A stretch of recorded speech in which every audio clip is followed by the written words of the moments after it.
Alright, so what's going on, guys? Now in today's video I'm going to be talking about the whole thing regarding lead and G Fuel and what's going on, because I know a lot of people have been worried and they've wanted me to make a video. Now I personally have been waiting just to wait if any more information comes out, waiting if G Fuel gets some more information and stuff, because I did ask Cliff directly. I talked to him, so I am going to be giving some more information in this video about it. But a lot of people I've just seen been throwing out G Fuel. They're done.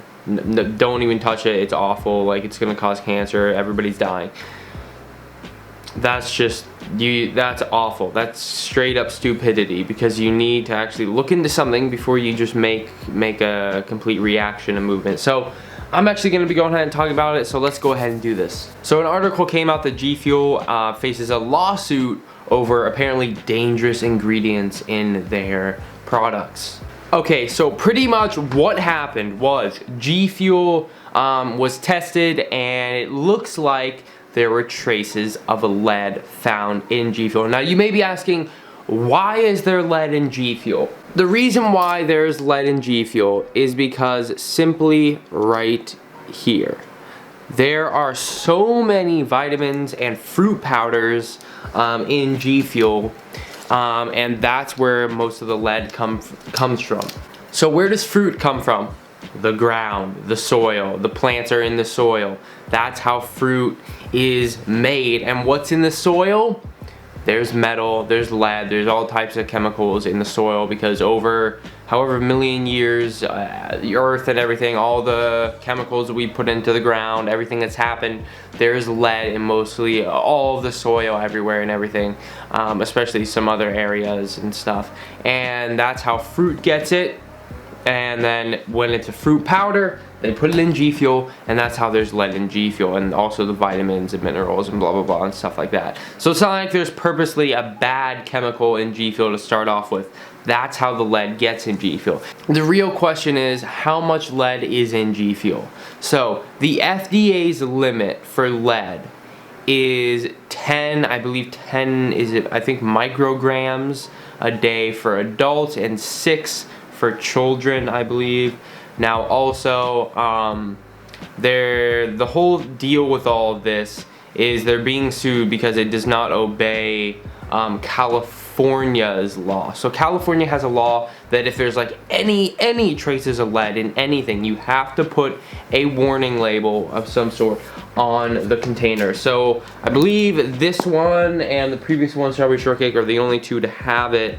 So if we actually look back here on the label, it does mention, I'll get that in focus and then I'll go ahead and read it to you guys. So it says, consuming this product can expose you to chemicals including lead, which is known to the state of California to cause birth defects or other reproductive harm. Or more information, go to www.p65warning.california/food blah blah blah. So pretty much this G Fuel does not have too much lead in it to disobey the FDA's limit. So it does not have enough to go over the children's daily limit, which is 6 micrograms, or the adult, which is 10.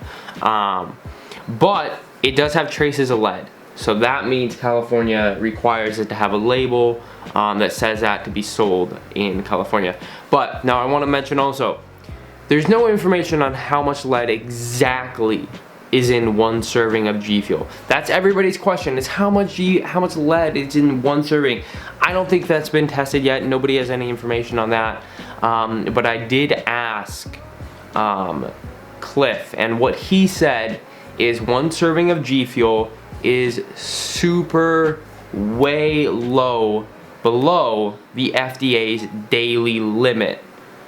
So that pretty much means maybe there's 1 or 2 micrograms of lead in a serving of G Fuel, probably. Now me personally, I only have like a half a scoop a day, so I could be getting 0.5 freaking micrograms of lead a day in my system when 10 is getting to that too much level. Now what is very stupid about this whole California having a label thing, there are you have to have labels on things such as freaking backpacks and luggage and phone cases and some types of lipsticks and jewelry and all of this, only in California, because of this law, because it traces there's a tiny bit of lead in some of those things, and they have to have those laws. Like, you could go and buy a backpack and it'll say this product may contain lead. I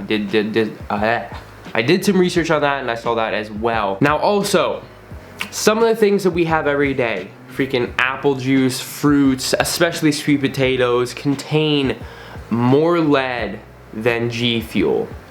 That may be freaking shocking to some of you guys, especially some dried fruits. Now, something else that I found was there were 17 micrograms of lead in this dried fruit, and it's just crazy how some of these food products that we think are totally fine have lead in them as well, and people are just freaking out so much about G Fuel. I guarantee you, if you have a few servings of apple juice, you will be consuming more lead than if you drank a whole thing of G Fuel. Do some research on it, people. You'll find everything out. It's crazy how people are freaking out so much. G Fuel, if you're worried so much about it, just have like half a day and you'll be totally fine. You'll be having less lead in a half serving of G Fuel than you would have if you went out and had 2 sweet potatoes.